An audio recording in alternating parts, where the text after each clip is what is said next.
हाँ जी। तो एवरीवन, आज अपने एक बेहतरीन और इंटरेस्टिंग टॉपिक स्टार्ट कर रहे हैं जिसका नाम है इन्फरेंशियल स्टैटिस्टिक्स। क्या नाम है सर? Inferential statistics.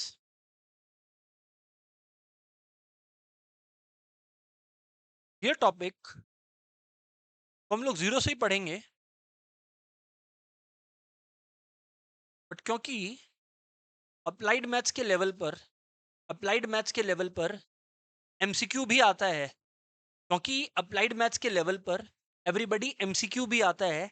तो मैं आप लोगों को बता देता हूँ यहाँ पर इन्फरेंशियल स्टैटिस्टिक्स से ना दो दो बातचीत इंपॉर्टेंट है। दो बातचीत इंपॉर्टेंट है सर। दो बातचीत क्या है? Everyone please pay attention. Inferential statistics से दो बातचीत इंपॉर्टेंट है सर। वो दो बातचीत क्या है? एक है थ्योरी, जिसको लगभग लगभग हम लोग इस क्लास में खत्म कर लेंगे, और एक है प्रैक्टिकल पार्ट। प्रैक्टिकल मतलब basically sums oriented area. Sums oriented area. Theory sir, theory important कैसे हुआ? थ्योरी इसलिए इंपॉर्टेंट हुआ एवरीवन क्योंकि एमसीक्यू इंपॉर्टेंट है।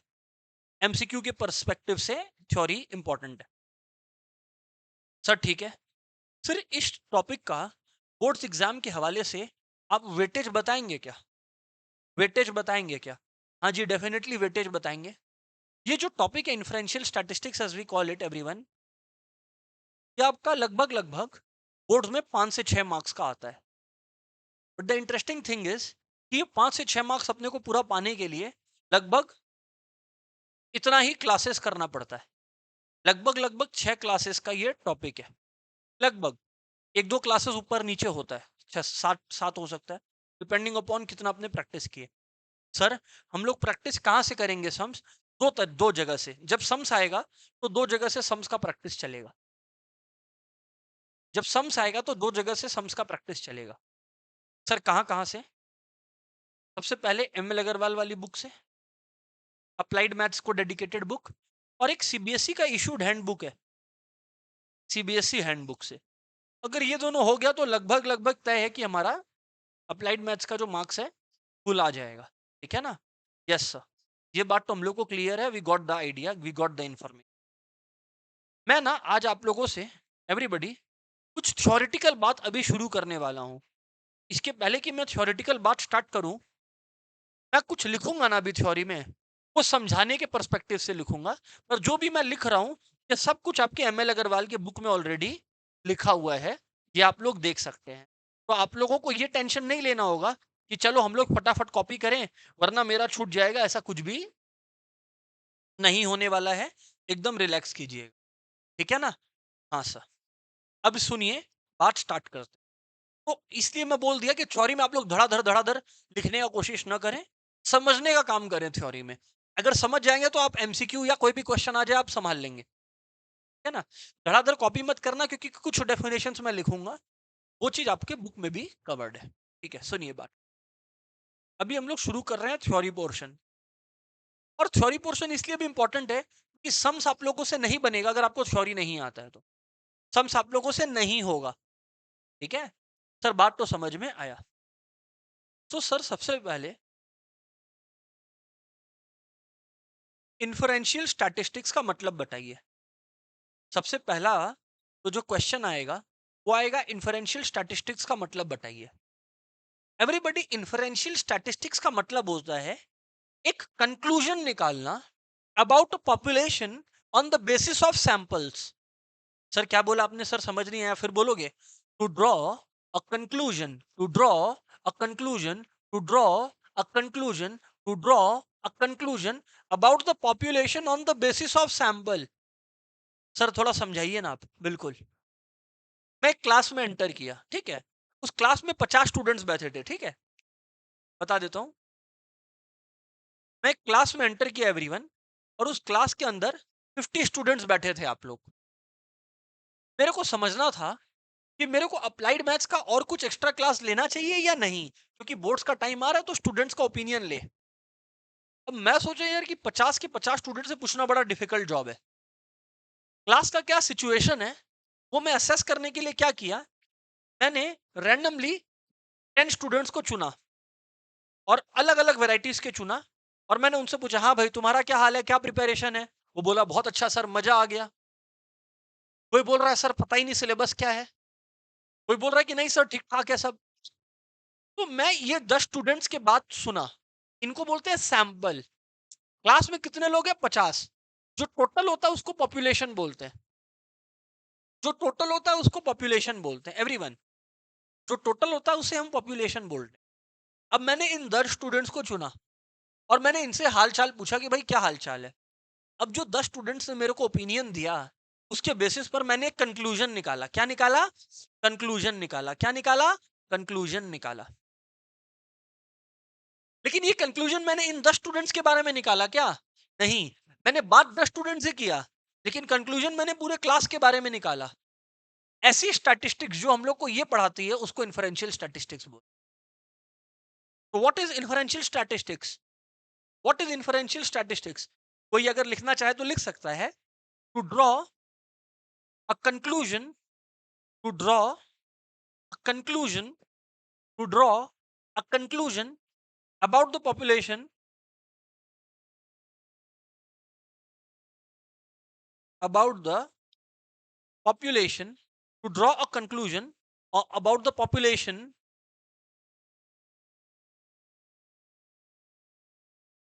on the basis of sample evidence। मतलब जो मेरे सामने सैंपल समझ में आया, देखो हो क्या रहा है इंटरेस्टिंगली, मेरे पास है सैंपल, लेकिन जो मैं कंक्लूजन ड्रॉ किया वो मैं ड्रॉ किया अबाउट पॉपुलेशन।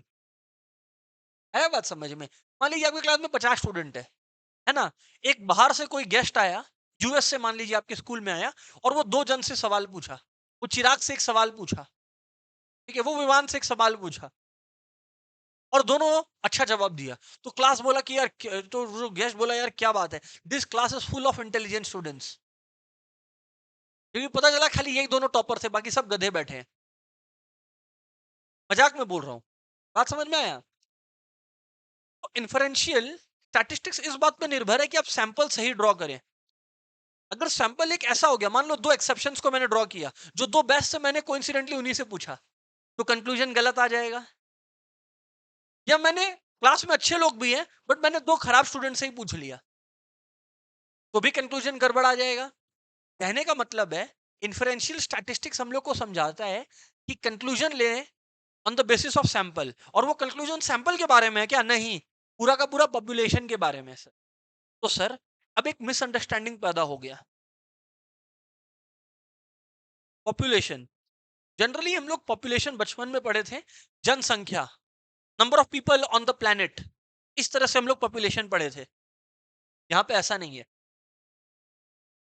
पॉपुलेशन मतलब कोई भी टोटल ग्रुप एक पॉपुलेशन है। मतलब मेरे पास 52 कार्ड्स है ना, कार्ड्स खेलते हैं ना, 52 कार्ड्स है, जिसमें से मैंने 2 कार्ड उठाया, तो वो 2 कार्ड सैंपल और वो 52 कार्ड पॉपुलेशन है। तो यहाँ पॉपुलेशन का मतलब खाली ये मत समझिएगा कि लोगों का पॉपुलेशन का बात हो रहा है। तो लिख लीजिए आप लोग, यार क्या दिक्कत है sir? Population means a group of, a group of objects, events, people, etcetera. Any totality, any totality is a population. कोई भी टोटालिटी एक पॉपुलेशन है। Any totality is a population. Everybody, कोई भी टोटालिटी जो है आपका, वो एक पॉपुलेशन होगा। कोई भी टोटालिटी एक पॉपुलेशन होगा। सही है सर। फ्रेंड्स, क्या आपको पता है पॉपुलेशन फ्रेंड्स 2 तरीके का होता है? फ्रेंड्स पॉपुलेशन कितने तरीके का होता है? फ्रेंड्स 2 तरीके का होता है।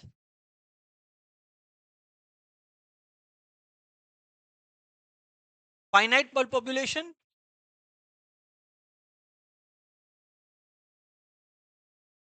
Infinite population. Finite population, infinite population. Finite population, infinite population. Sir finite population क्या होता है? Very good, countable. Countable group, कुछ भी हो सकता है काउंटेबल ग्रुप के अंदर। Number of cards total number of card जो मेरे पास मौजूद है, total number of students in a class, total number of citizens in India, infinite number of stars in the sky, uncountable group. तो बात बहुत बड़ा नहीं है, बात बहुत छोटा है। अनकाउंटेबल ग्रुप को हम लोग बोलते हैं infinite population everyone. All the stars आप बोल लो सर।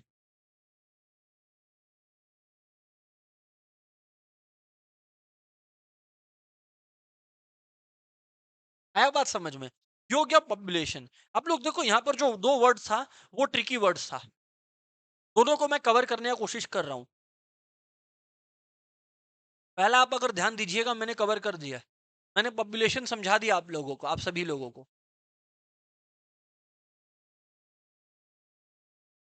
दूसरा मैं आपको समझा रहा हूं सैंपल। दूसरा मैं आपको समझा रहा हूं सैंपल। बताइए सर कुछ हम लोग को। Everybody sample. Sample friends, sample का क्या मतलब हुआ?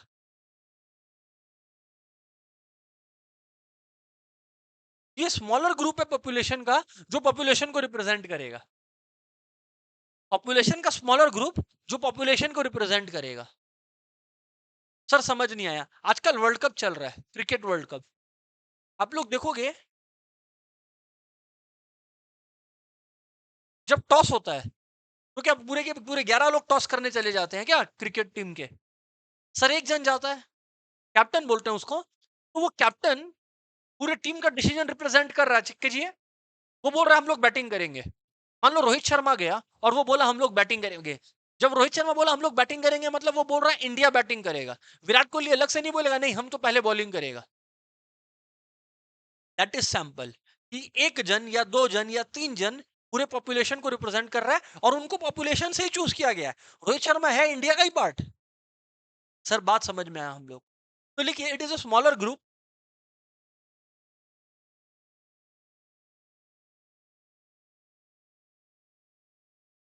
It is a smaller group of a population. It is a smaller group of a population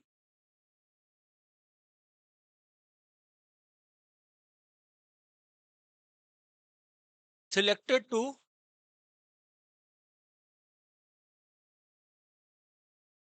represent the population. It is a smaller group of a population selected to represent the population. It is a smaller group selected to represent the population. समझ में आया? और it should be carefully chosen, क्योंकि अगर carefully chosen sample नहीं होगा ना तो वो आपको misguided result दे देगा। आपका कंक्लूजन खराब हो जाएगा, गलत कंक्लूजन पे पहुंच जाओगे। ठीक है सर, आइए बात करते हैं। पॉपुलेशन और सैंपल के बीच कुछ डिफरेंसेस हैं, वो लिख लीजिए या नोट डाउन कर लीजिए आप लोग जैसे भी फटाफट। नंबर वन होता है यार, एक वर्ड है कैरेक्टरिस्टिक। पॉपुलेशन फोकस करता है कैरेक्टरिस्टिक पर, मतलब पॉपुलेशन का एवरेज क्या है, एवरेज परफॉर्मेंस क्या है, पॉपुलेशन का प्रोपोर्शन क्या है, कितने परसेंट लोग चश्मा पहन रहे हैं, इसको बोलते हैं कैरेक्टरिस्टिक। अभी हम लिखवाएंगे इस बात को। बट सैंपल खाली निकाला गया है पॉपुलेशन से, ये पॉपुलेशन के बारे में कंक्लूजन निकालता है। क्लियर है ना? तो ये लिखिए it focuses on characteristic. Mean median mode क्या निकालें, इसको बोलते हैं characteristic. Sample it draws inference about the population. Inference about the population. It draws inference about the population.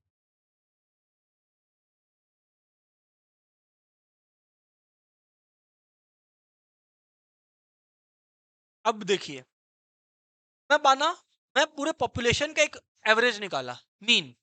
मान लो क्लास में 50 स्टूडेंट है, मैं 50 स्टूडेंट के मार्क्स लिया और उनके मार्क्स को एज एन एवरेज लिया। इस चीज को बोलते हैं पैरामीटर। क्या बोलते हैं? मीन। समझिए बात को, समझिए। मीन को कैरेक्टरिस्टिक बोलते हैं। मीन को, मीन मतलब एवरेज, वो कैरेक्टरिस्टिक बोलते हैं। अगर पूरे पॉपुलेशन का एवरेज निकले तो उसे पैरामीटर कहेंगे। पर वहीं पर मैं कुछ सैंपल 10 स्टूडेंट का एवरेज लिया, क्लास में से, सबका नहीं लिया। मैं क्लास का एवरेज जज करने के लिए 10 स्टूडेंट का एवरेज लिया, उसको स्टैटिस्टिक बोलेंगे। कैरेक्टरिस्टिक क्या हुआ? जो भी आप मेजर कर रहे हो, मीन मेजर कर रहे हो, प्रपोर्शन मेजर कर रहे हो, स्टैंडर्ड डिविएशन मेजर कर रहे हो, इसको बोलते हैं कैरेक्टरिस्टिक। अगर पॉपुलेशन का कैरेक्टरिस्टिक मेजर कर रहे हो तो वो पैरामीटर कहलाता है, और अगर सैंपल का मेजर कर रहे हो तो वो स्टैटिस्टिक कहलाता है। लिख लीजिए आप लोग। The measurable characteristic of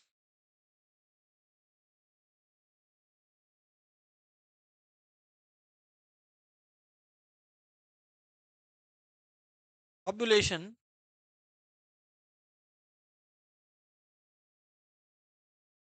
is called parameter. The measurable characteristic of population is called parameter. The measurable characteristic of population is called parameter.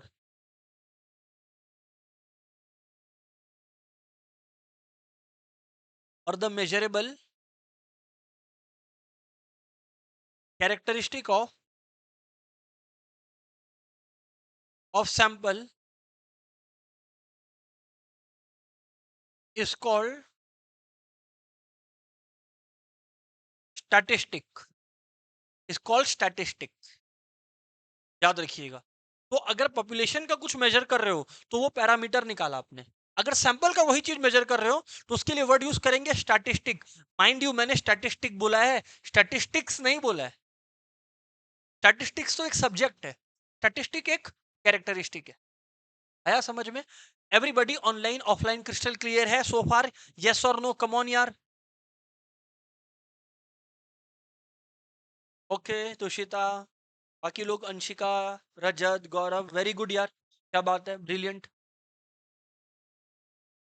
चिराग, सही है। तो लोगों का रिस्पॉन्स आ रहा है, सही है।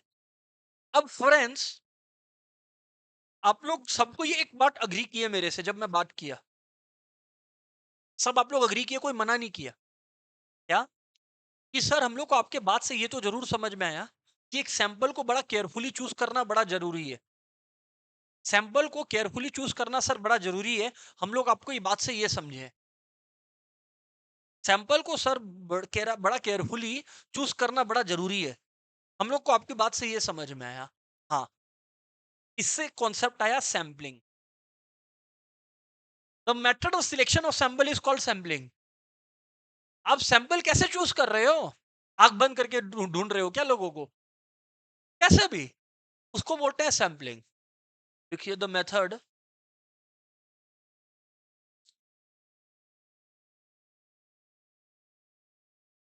adopted in selecting a sample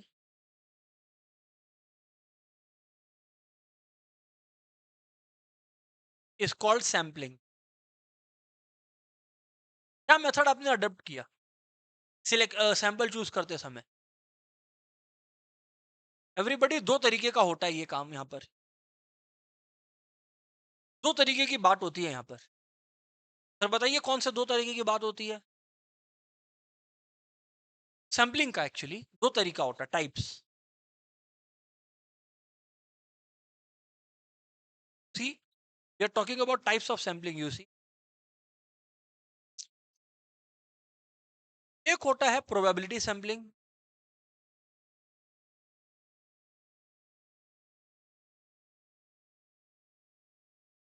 एक होता है एवरीवन प्रोबेबिलिटी सैम्पलिंग, ठीक है ना? और एवरीबॉडी दूसरा होता है non probability sampling. Non probability sampling, इन दोनों मेथड्स के अंदर सब मेथड्स हैं, बट सर दोनों के बीच का फर्क क्या है सर? है ना, बताइए सर क्या प्रोबेबिलिटी सैम्पलिंग और नॉन प्रोबेबिलिटी सैम्पलिंग में फर्क क्या जानते हो?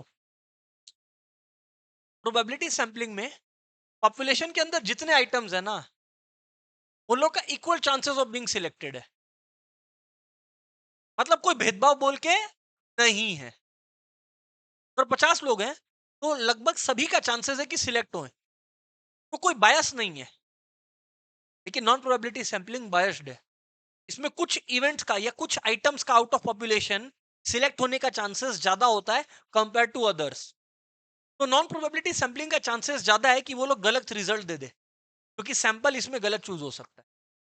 समझ आया? तो अपने लोग पहले तो लिख लेंगे probability sampling.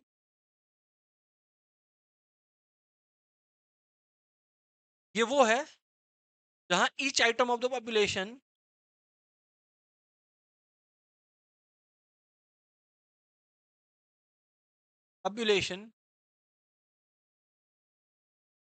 has equal chance of being selected as what for as a sample, has equal chance of being selected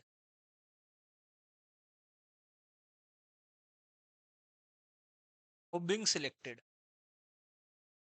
अभी एग्जांपल देंगे तो और इजी हो जाएगा, बट मेन बात ये है। और नॉन प्रोबेबिलिटी सैंपलिंग में थोड़ा बायस है, हर हर आइटम का इक्वल चांस ऑफ सिलेक्शन नहीं है। तो इसीलिए आप लोग देखोगे जनरली जो लोग प्रैक्टिकली काम करते हैं ना इनमें, वो लोग probability based sampling use sample choose करने के लिए, non probability sampling. Each item doesn't have equal chance of being selected as a sample.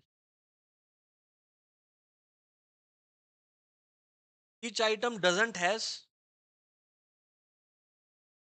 Equal chance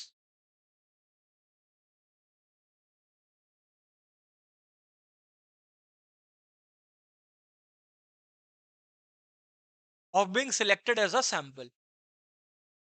बात समझ में आया क्या एवरीवन? राइट सर, हम लोग को बात समझ में आ गया।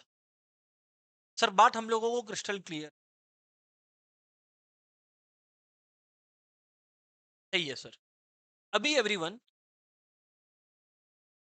अभी एवरीवन हम लोग बात कर रहे हैं टाइप्स के ऊपर। इसके ऊपर बात कर रहे हैं हम लोग एवरीवन, टाइप्स के ऊपर बात कर रहे हैं। बोलिए सर क्या? ध्यान से सुनिएगा।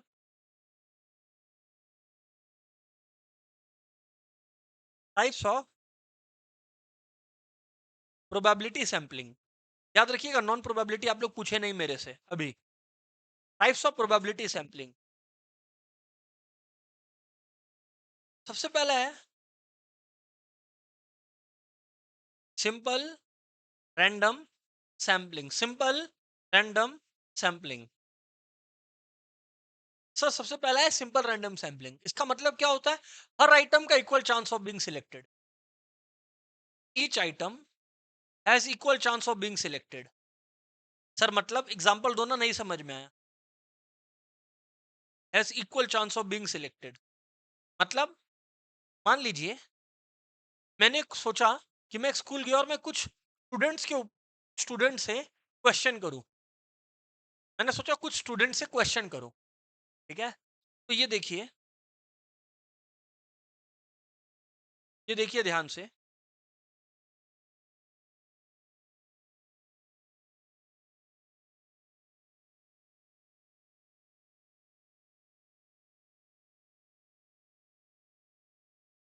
ये मान लीजिए कुछ स्टूडेंट्स है, ये मेरे सामने खड़े हैं और मैंने सोचा कि इनको इकोनॉमिक्स आता है कि नहीं आता है। इसके लिए मैं ना कुछ लोगों से पूछूंगा। अब ये लोग सब मेरे सामने खड़े हैं, तो हो सकता है अब मैं सबको क्वेश्चन नहीं पूछ सकूंगा, तो मैं हो सकता है इसको सिलेक्ट करूं। मेरे को ये भी दिख रहा है मैं इससे सिलेक्ट करूं। तो सबका इक्वल चांसेस है, ऐसा नहीं है कि कोई भी छुपा हुआ मेरे से। सबका equal chance of being selected है एवरीवन। इसको बोलते हैं सिंपल रैंडम सैंपलिंग। क्या बोलते हैं? Simple random sampling. Simple random sampling.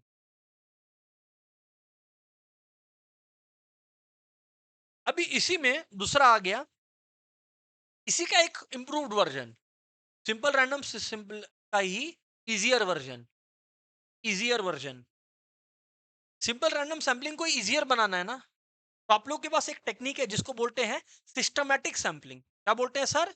Systematic sampling. Sir नहीं समझ में आया हम लोग को।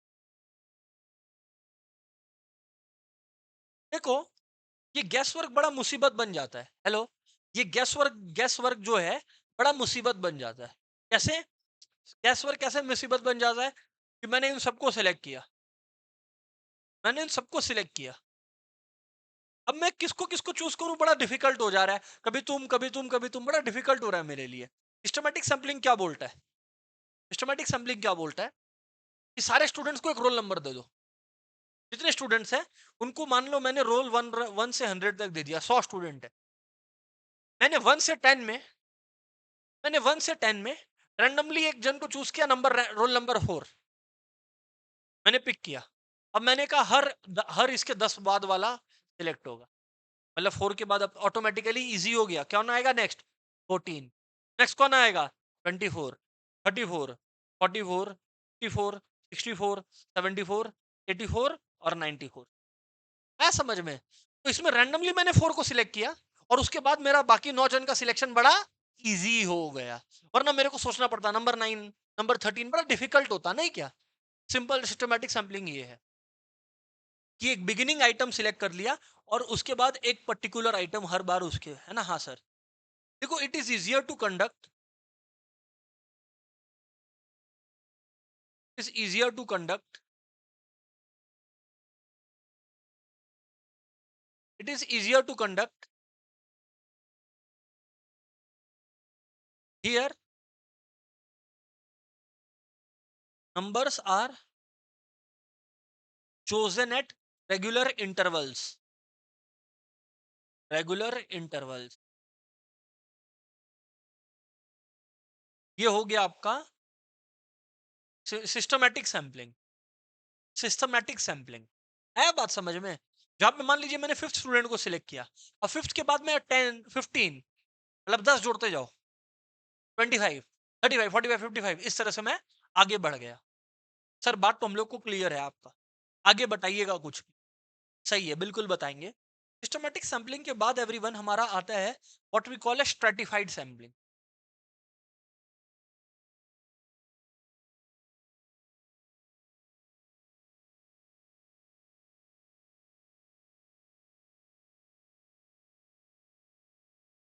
स्ट्रेटिफाइड सैम्पलिंग बड़ा खतरनाक है ये।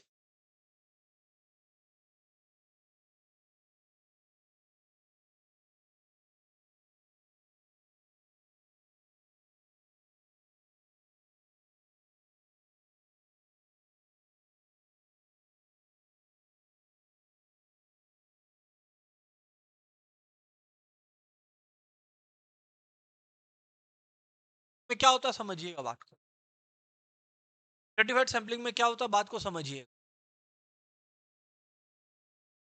पहले समझा देते हैं एग्जांपल के थ्रू, उसके बाद इसके ऊपर बातचीत होगा।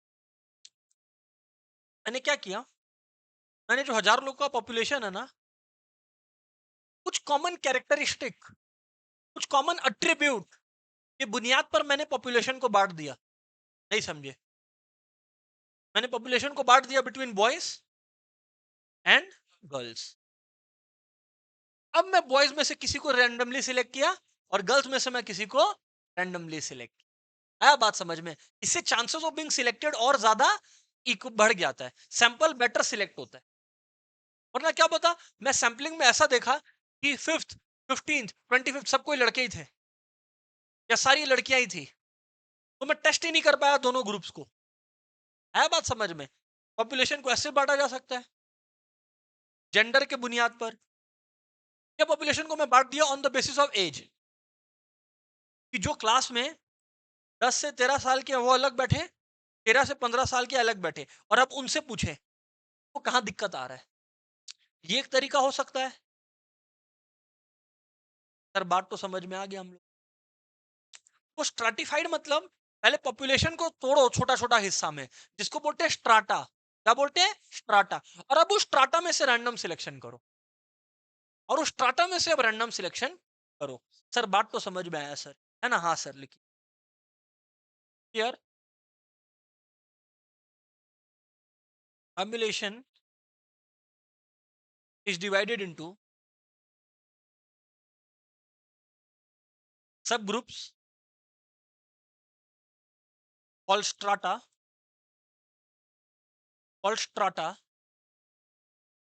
based on some characteristic like gender etc, gender, age etc, gender, age etc। अब इसको आप लोग ऐसे लिख सकते हो, टोटल 1000 स्टूडेंट्स है मेरे क्लास में, मान लेते हैं।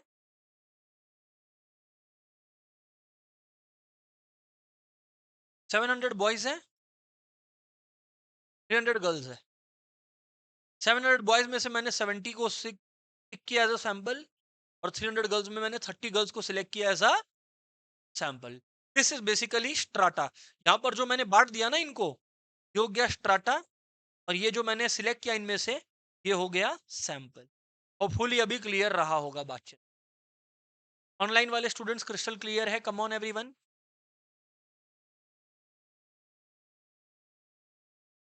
बढ़िया है जी, बढ़िया है जी, बढ़िया।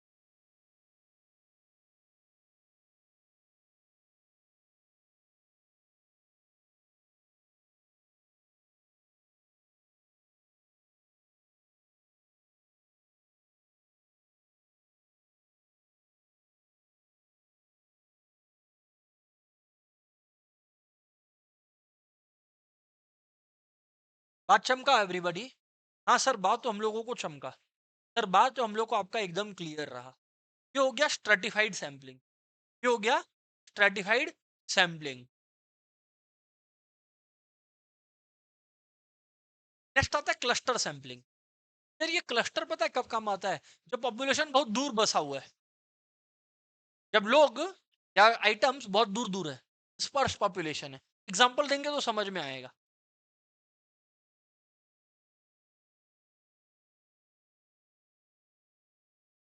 Cluster sampling.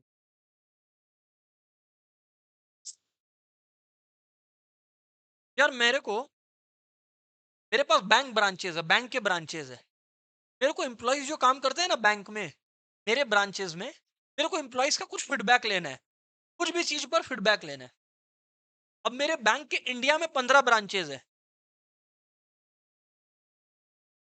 हो सकता है कुछ एक कलकत्ता में है, हो सकता है एक मुंबई में है, एक हो सकता है बैंगलोर में है, ऐसे करके 15 सिटीज में। अब आप समझिए पॉपुलेशन डिस्पर्स्ड है, बड़ा डिफिकल्ट। और मेरे को सिलेक्ट करने हैं 100 एम्प्लॉइज। अब कितना डिफिकल्ट होगा मेरे लिए कि मैं हर 15 ब्रांच में जाके रैंडमली एम्प्लॉइज को सिलेक्ट करके लेकर आऊं। बड़ा डिफिकल्ट नहीं है कि 15 ब्रांचेस घूमना पड़ेगा मेरे को। जबकि वही काम मेरा हो जाएगा अगर मैं 15 की जगह कितने ब्रांचेस सिलेक्ट करूं, 5 ब्रांचेस में चला गया और हर ब्रांच से मैं 20 लोगों को उठा लाया, तो 100 लोग हो गए ना। अरे भाई, जो 15 ब्रांचेस है उनमें से मैंने पहले 5 ब्रांच किया, यानी कि सब ग्रुप किया, और फिर इस सब ग्रुप में से मैंने लोगों को उठाया। इसको बोलते हैं क्लस्टर सैंपलिंग। इसमें जो है, ये 5 ब्रांचेस के लोग और बाकी 10 ब्रांचेस के लोग हैं एक जैसे ही, कॉमन कैरेक्टरिस्टिक है उनका। बस फॉर द कन्वीनियंस, क्योंकि डिस्पर्स ज्यादा थे, मैंने कम जगह पर फोकस किया। अंडरस्टूड? यस सर, बात समझ में। चलिए लिख लीजिए सर आप लोग।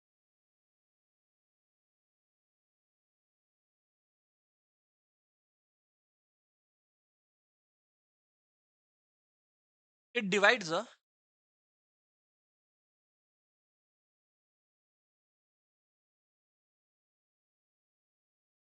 population into subgroups. It divides the population into subgroups, and each subgroup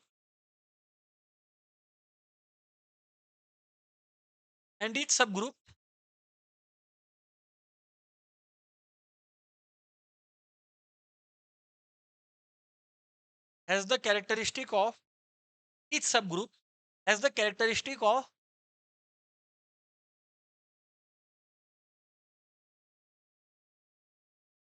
whole population.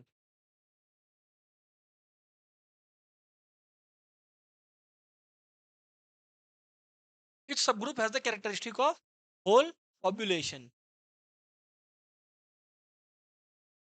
क्योंकि स्ट्रेटिफाइड में बॉयज और गर्ल्स अलग अलग हैं, तो कैरेक्टरिस्टिक अलग अलग है। स्ट्रेटिफाइड में 700 बॉयज है, 300 गर्ल्स है। अरे यहाँ पे जो ब्रांचेस है वो तो सब एक जैसे ही है।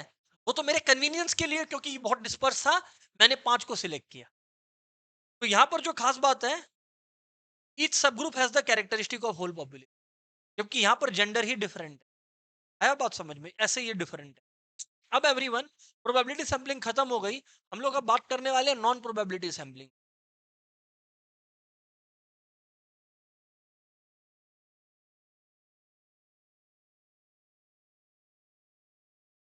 Non probability sampling.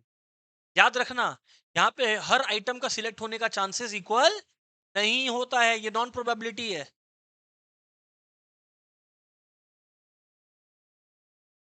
Convenience sampling, convenience sampling.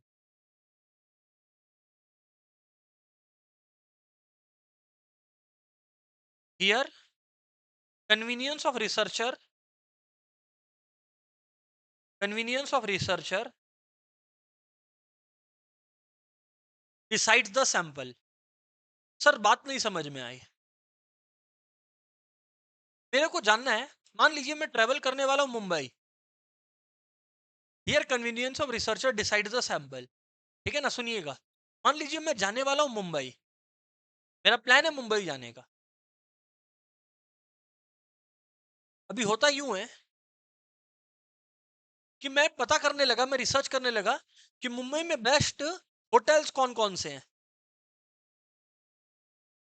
मैं क्या किया, ज्यादा रिसर्च करने की जगह जो मेरे फ्रेंड्स गए हुए हैं मुंबई, जिनसे मैं इजीली बात कर सकता हूं, उनसे बात करके मैंने जज कर लिया कि अच्छा मेरे फ्रेंड्स ने कहा है तो ये होटल्स बेस्ट है। आया समझ में? यहां देखिए, मैंने अपने कन्वीनियंस के अकॉर्डिंग रिसर्च किया। हो सकता है जो मेरे फ्रेंड्स ने बताओ वो बेस्ट होटल्स ना हो, बट क्योंकि मेरे लिए ये कन्वीनियंट था इनसे पता करना, तो मैंने इनसे पता करके कंक्लूजन ड्रॉ कर दिया। That is convenience sampling, you know, collecting data from friends.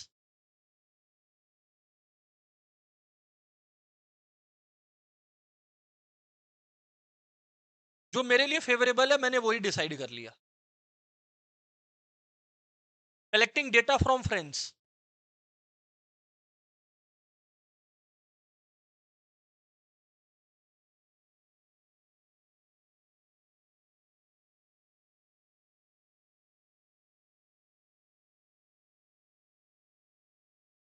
अब देखिए, ये हो गया कन्वीनियंस सैम्पलिंग। फिर हो गया voluntary response sampling.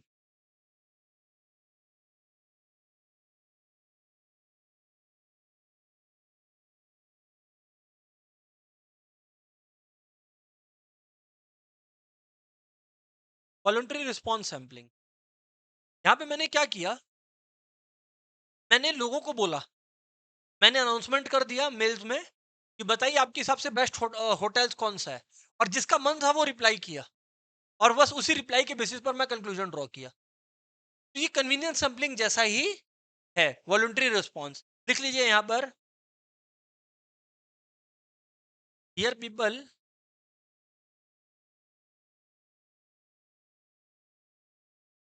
Who are themselves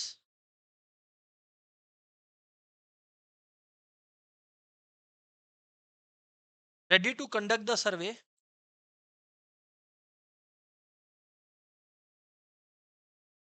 collect the data।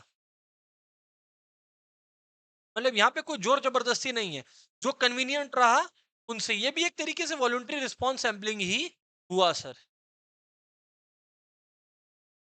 नहीं, कन्वीनियंस सैम्पलिंग में क्या था कि रिसर्चर के जो दोस्त लोग हैं वही लोग आ रहे हैं, जबकि वॉलंटरी रिस्पॉन्स में रिसर्चर कम से कम अनाउंस कर रहा है एक बड़ा क्राउड में। आया समझ में? नेक्स्ट आया आप लोगों का जजमेंट सैम्पलिंग। जजमेंट को पर्पसिव भी बोलते हैं।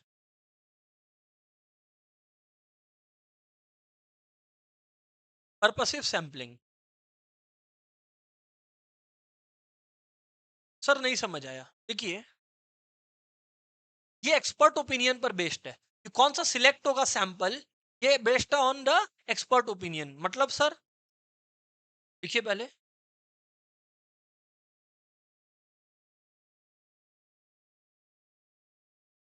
सर बात कुछ समझ नहीं आया। मैं, या आप लोग ऐसा सोचिए ना, आप लोग रियलिटी शोज देखते हो टीवी पे, है ना, बहुत फेमस है डांस इंडिया डांस और ये सब, है ना, बेसिकली डांसिंग शोज। इतना बार ऐसा हुआ होगा, आप देखो, आपको कोई कैंडिडेट या कंटेस्टेंट अच्छा लगा होगा और जज उसको रिजेक्ट कर दिया। और काफी बार ऐसा होगा यार वो कैंडिडेट आपको खराब लगा और जज लोग उसको सिलेक्ट कर लिया। ये होता है पर्पसिव सैंपलिंग, जहां जजेस का ओपिनियन या एक्सपर्ट का ओपिनियन के हिसाब से जो बेस्ट है वो सिलेक्ट हो रहा है.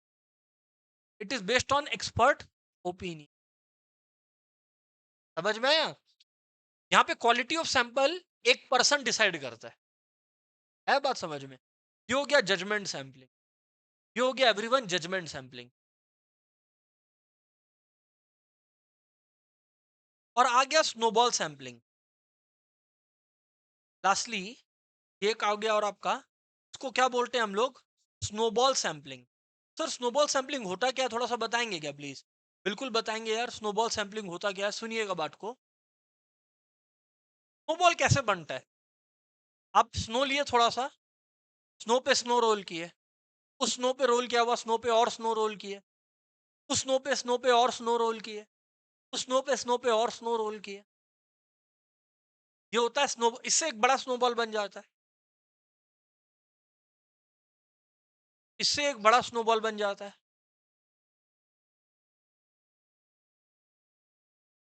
Snowball sampling. अब मैं आपको इसका एग्जांपल और इलस्ट्रेट करता हूं और डिस्कस करता हूं. स्नोबॉल सैंपलिंग, समझिएगा बात को. मैं यार अपने सिटी में चाइल्ड लेबर तलाश कर रहा हूं. यार चाइल्ड लेबर का क्या सिचुएशन है, इतने लोग चाइल्ड लेबर है. तो मैं क्या किया, मैं खाली एक जन को ढूंढा कि ये यार ये तो चाइल्ड लेबर है. मैं उससे बात किया खाली, जो चाइल्ड लेबर था. और वो चाइल्ड लेबर मेरे को और चाइल्ड लेबर से मिलाया. वो चाइल्ड लेबर मेरे को और चाइल्ड लेबर से मिलाया. मतलब मैं शुरू एक से किया और वो मेरे को और से मिलाते चला. This is called snowball sampling. This is called snowball sampling. आया बात समझ में? Yes sir. In this method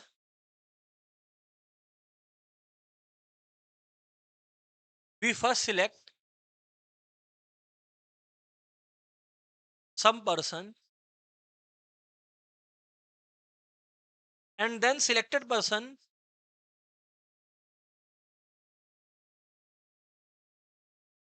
helps us find other similar people, helps us find other similar, and that selected person helps us find other similar people. ये आप लोगों का हो गया स्नोबॉल सैम्पलिंग. कि आप एक को सिलेक्ट किए और वो सिलेक्टेड पर्सन आपको और लोगों को सिलेक्ट करने में हेल्प कर रहा है.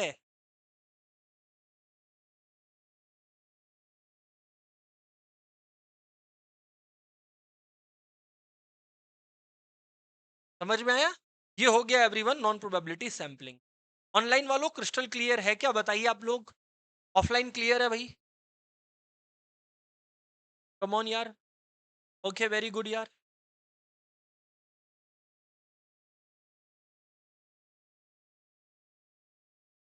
नेक्स्ट है,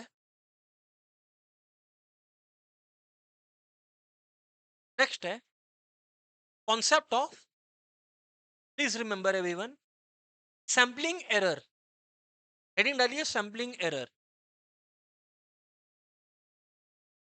सैम्पलिंग एरर मतलब समझ में आया? मतलब मान लीजिए एवरेज मीन का बात करते हैं, मीन का बात करते हैं. ठीक है, सुनना बात को. मैंने जो सैंपल सिलेक्ट किया था ना, उस सैंपल में मेरे को स्टूडेंट्स का मीन एवरेज मिला था. बेसिकली मीन मार्क्स मिला था 10.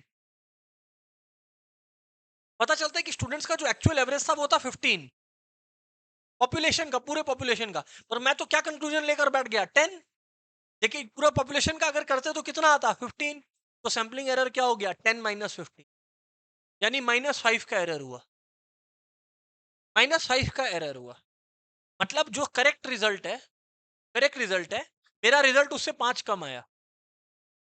तो इसलिए बोलते हैं कि सैम्पलिंग एरर पॉजिटिव भी हो सकता है, नेगेटिव भी हो सकता है, जीरो भी हो सकता है. जीरो सैम्पलिंग एरर का मतलब है कि जो अपने एस्टिमेट किए थे सैंपल के बेसिस पर और जो पॉपुलेशन का निकला, हम लोग एकदम सही एस्टिमेट किए थे. हम लोग एकदम सही एस्टिमेट. लिख लीजिए फटाफट यार. The difference between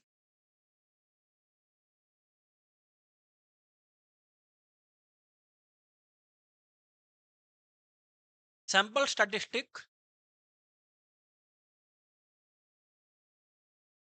and population parameter.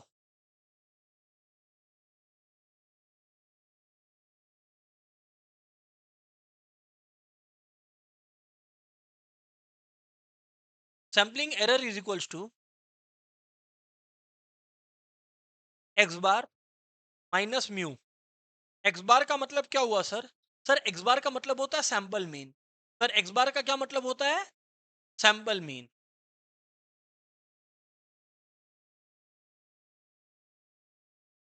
और म्यू क्या हो गया सर?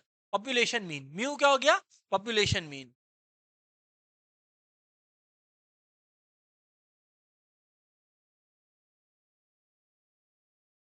एवरीवन, ये हो गया सैम्पलिंग है। आप लोग अब देखिए, अभी आप लोग सैम्पलिंग कर लिए, मतलब आप लोग सैंपल चूज कर लिए। अब आपको क्या करना है? कंक्लूजन ड्रॉ करना है। कंक्लूजन ड्रॉ करने का भी तो तरीका होता है, उसको बोलते हैं स्टैटिस्टिकल इंटरफेरेंस। इंटरफेरेंस बोल रहे हैं, my bad, inference. Statistical inference. Conclusion draw करने का तरीका को स्टैटिस्टिकल इन्फेरेंस बोल। देखिए, statistical inference, inference.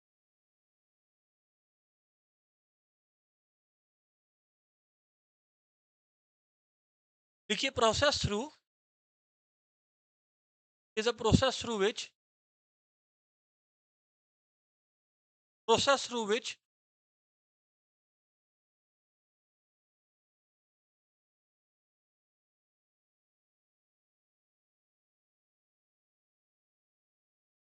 inferences about population are made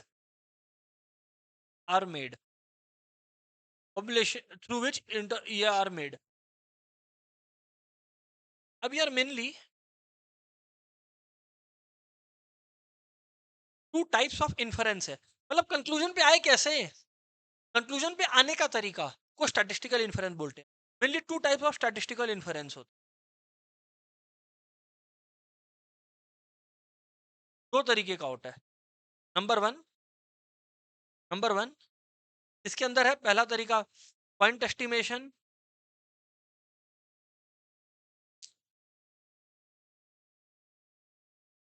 point estimation या इंटरवल एस्टिमेशन। इंटरवल एस्टिमेशन जो है ये लोग सिलेबस से हटा दिए हैं, ठीक है, but we will talk about this later on, अभी उसका पैनिक मत कीजिए। पॉइंट एस्टिमेशन और इंटरवल एस्टिमेशन। और नंबर टू जो कि काफी इंपॉर्टेंट है, हाइपोथेसिस टेस्टिंग। Hypothesis testing.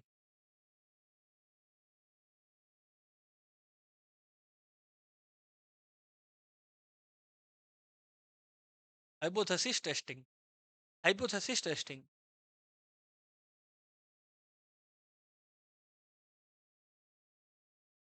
यहाँ क्या होता है ना, बेसिकली मान लो आपको बोला गया कि एक क्लास में स्टूडेंट्स है, अभी हम आपको सिखा रहे हैं पॉइंट एस्टिमेशन, सिर्फ पॉइंट एस्टिमेशन हम लोग अभी सीखेंगे, ठीक है। देख लिया, हेडिंग डालिए पॉइंट पॉइंट एस्टिमेशन।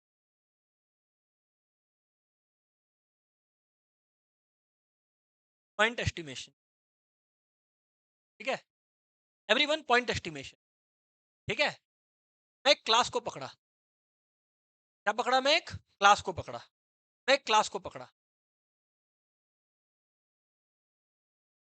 उसमें 50 स्टूडेंट्स है, 100 स्टूडेंट्स है मान लीजिए। हेलो, मैं आपको बोला कि मेरे को इस क्लास का पॉइंट एस्टिमेट दीजिए, मार्क्स का, मार्क्स का पॉइंट एस्टिमेट दीजिए। पॉइंट एस्टिमेट का मतलब होता है लगभग एस्टिमेट। तो मैं क्या करूंगा? मैं सैंपल मीन लूंगा। क्या लूंगा? Sample mean. अच्छा, तो पॉपुलेशन का जो पॉइंट एस्टिमेट है वो क्या है? Sample mean. वैसे पॉपुलेशन का आपको आ गया, प्रोपोर्शन का एस्टिमेट दीजिए कि कितने परसेंट स्टूडेंट्स लोग कॉमर्स लिए, उसकी जगह मैं सैंपल का प्रोपोर्शन एस्टिमेट दूंगा।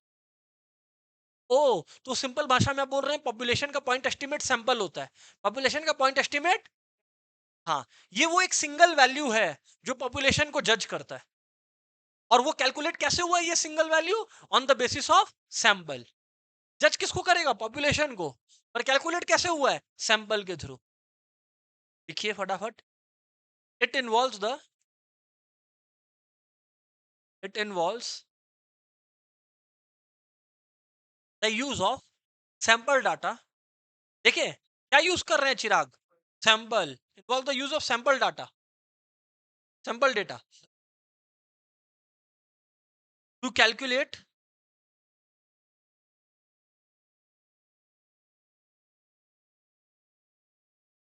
Single value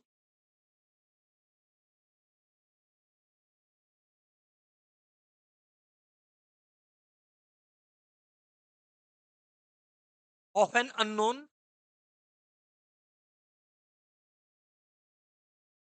population parameter, to calculate single value of an unknown population parameter.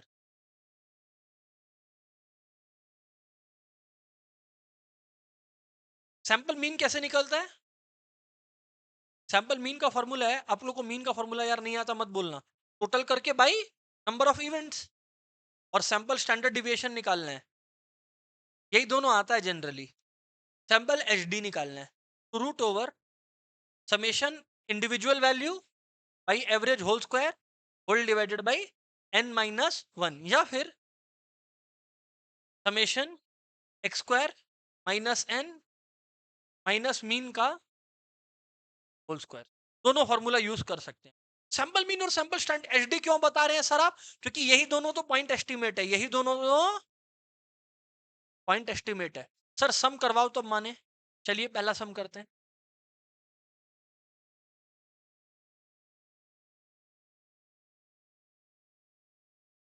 क्योंकि यही दोनों पॉइंट एस्टिमेट है।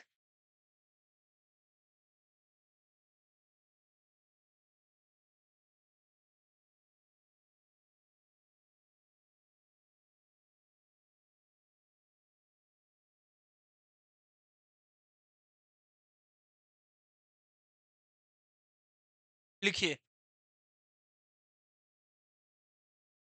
द फॉलोइंग आर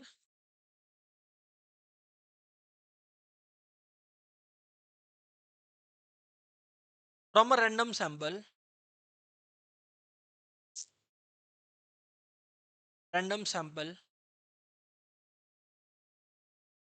5 8 10 7 10 और 14। क्वेश्चन है,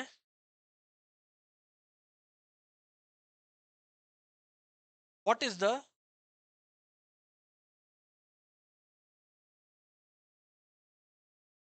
point estimate of population mean? अरे point estimate of population mean क्या होगा? Sample mean. वैसे ही what is the point estimate of, what is the point estimate of population SD? अरे भाई पॉपुलेशन एचडी का पॉइंट एस्टिमेट क्या होगा? Sample HD. चलिए कैलकुलेट करते हैं। सोल्यूशन, पहले वाले का आंसर है सैंपल मीन, अब उसको हम लोग कंप्यूट करेंगे। सैंपल मीन को कंप्यूट करेंगे हम लोग, सैंपल मीन को हम लोग कंप्यूट करेंगे एवरीवन। तो इधर देखिए, एक्स बार इक्वल्स टू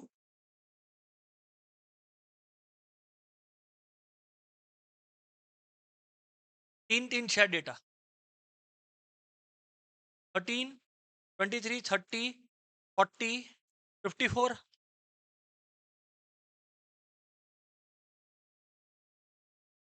कितना आ गया बताइए? 9। खत्म हो गया सैंपल मीन।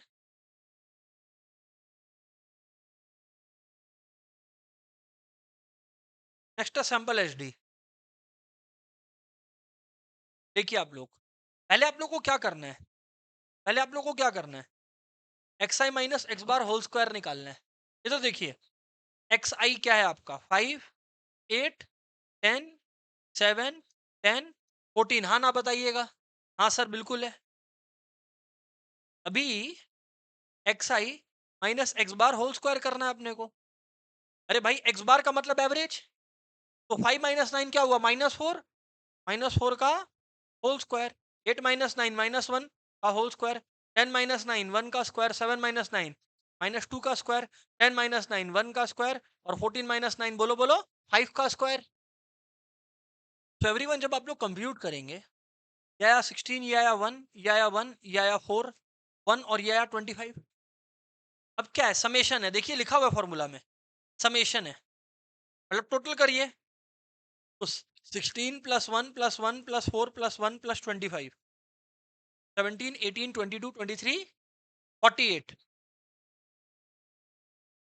सर 48 आया। तो सैंपल एचडी जो आया निकल के, एवरीवन, सैंपल एचडी जो निकल कर आया आप लोगों को,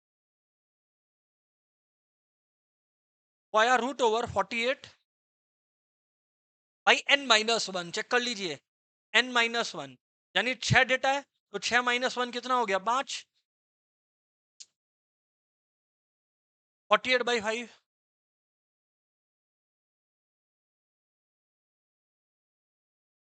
खत्म, बूम। तो एवरीवन √9.6 आ गया। एवरीबडी आप लोग का √9.6 आ गया। अब मैं क्या कह रहा हूं, मैं ये कह रहा हूं कि 9.6 का रूट निकाल लीजिए। 9.6 का रूट निकाल लीजिए। सर कैसे निकलेगा सर 9.6 का रूट सर? सर 9.6 का रूट कैसे निकलेगा सर? बहुत सिंपल, ध्यान दीजिएगा, बहुत सिंपल है। लिखा 9.6। एक ऐसा नंबर जिसका स्क्वायर इसके क्लोजेस्ट है, 3। हो गया खत्म। पॉइंट यहां भी लगेगा, पॉइंट यहां भी लगा, 6 है। कभी भी कुछ अकेले नहीं उतरता, हमेशा पेयर में उतरेगा। तो 0 लिख दिया, 0 लिखना पड़ा तो यहां भी 0 लिख दिया। हाँ या ना बताइए एवरीवन। इस तरीके से अपने लोग को जो है, ध्यान से सुनिएगा एवरीवन, इस तरीके से जो हम लोगों को है कंप्यूट करके दिखाना है। इस तरीके से हम लोगों को कंप्यूट करके दिखा। सर अब आप बताइए ना, ये 9.6 का जो है, सर आप बताइए रूट ओवर क्या हुआ। आज अगर आप लोग कंप्यूट करेंगे 9.6 का रूट ओवर, ध्यान दीजिए आप लोग, पहले मैंने 0 डाला, पहले मैंने 0 डाला। सर सही है, क्या दिक्कत है इसमें? कोई दिक्कत नहीं है, ठीक है सर। अभी ये 30 का डबल क्या होता है बताइए, 60। और 2 0 डालेंगे, हमेशा दो दो 0 आएगा, पेयर। अब यहाँ पे ऐसा क्या बैठा है कि ये तीनों इंटू ये 6000 से कम आए? 9 बैठा सकते हैं, 609 इंटू 9, 81। हाँ या ना बोलो, कम आया कि नहीं आया? 9 जो भी आया, तो आंसर क्या आ गया मेरा, 3.09। रूट ओवर निकालना है भाई everyone. This is how simple HD is. अब मैं आप लोगों को होमवर्क दे रहा हूं। होमवर्क है आप लोगों को पॉइंट एस्टिमेशन के सम्स करने हैं। देखिए एक प्रपोर्शन पर भी आएगा, वो मैंने सिखाया नहीं है तो करिएगा मत। पॉइंट एस्टिमेशन के वो सम्स कीजिए जो पॉपुलेशन मीन से आ रहे हैं या पॉपुलेशन एचडी से रिलेटेड है, क्योंकि ये दोनों आपको सिखा दिया जनरली। पहले 4-5 क्वेश्चन एमएल अग्रवाल में आपको मिलेंगे, ठीक है। इसके बियॉन्ड हम लोग यार नेक्स्ट क्लास में आगे बात करेंगे और ये डिस्कशन को कैप्चर। क्लियर है? That's it for the day यार। Goodbye everyone.